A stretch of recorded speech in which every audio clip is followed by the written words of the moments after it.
O ex-ministro Onyx Lorenzoni, que esteve ocupando a pasta em 2021, pedaço de 2022.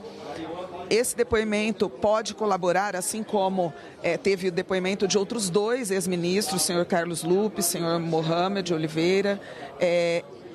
Esses líderes, né, esses ex-ministros, eles têm engrandecido e trazido informações a essa CPMI?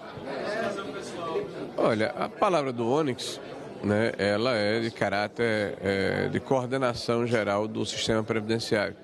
Ele teve a oportunidade de ser chefe da Casa Civil, secretário de Relações Institucionais, né, do governo, foi ministro da Cidadania, né, e também ministro da Previdência por um curto período.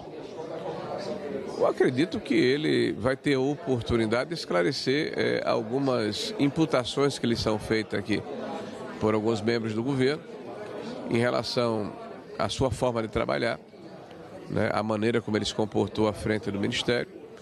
Ele é uma pessoa muito segura, eu tenho boas expectativas em relação ao seu depoimento. Né, ele, ao longo do período em que esteve conosco no governo do presidente Bolsonaro, ele mostrou muita capacidade de trabalho, muito espírito público, né, e não vai se negar, tanto é que não procurou habeas corpus, né.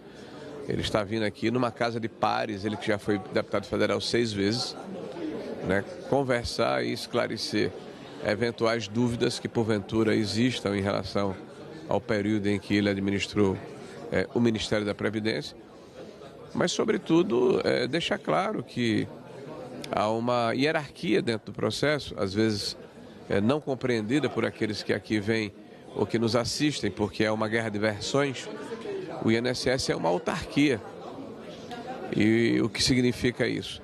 É uma entidade que tem vida própria, no sentido de autonomia financeira, autonomia administrativa, autonomia operacional.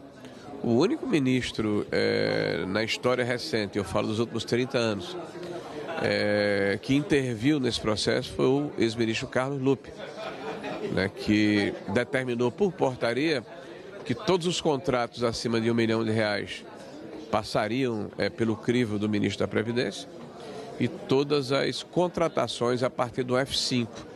Significa que até uma telefonista no INSS era contratada desde que tivesse a anuência, o crivo, o escrutínio do ministro da Previdência. Então, deixando esse período excepcional do ministro Lupe, os ministros de Previdência são coordenadores de políticas de caráter geral. Há algumas dúvidas em relação a recursos que foram utilizados em campanha eleitoral de forma aberta, né, com CPF, com registro, com prestação de contas. Há algumas dúvidas em relação à ação de um filho do ministro como advogado de uma dessas entidades, e ele terá a oportunidade de esclarecer, porque na época ele não era ministro da Previdência. Diferente, por exemplo, do atual ministro Lewandowski, que coordena, que dirige as operações da Polícia Federal, que investiga o assunto, e tem um filho que é advogado de 2 dessas entidades e, na opinião dele, não há conflito de interesse. Então, é uma diferença muito clara que é importante que seja levantada para que nós possamos demonstrar que nós não somos iguais, né? Nós temos diferença.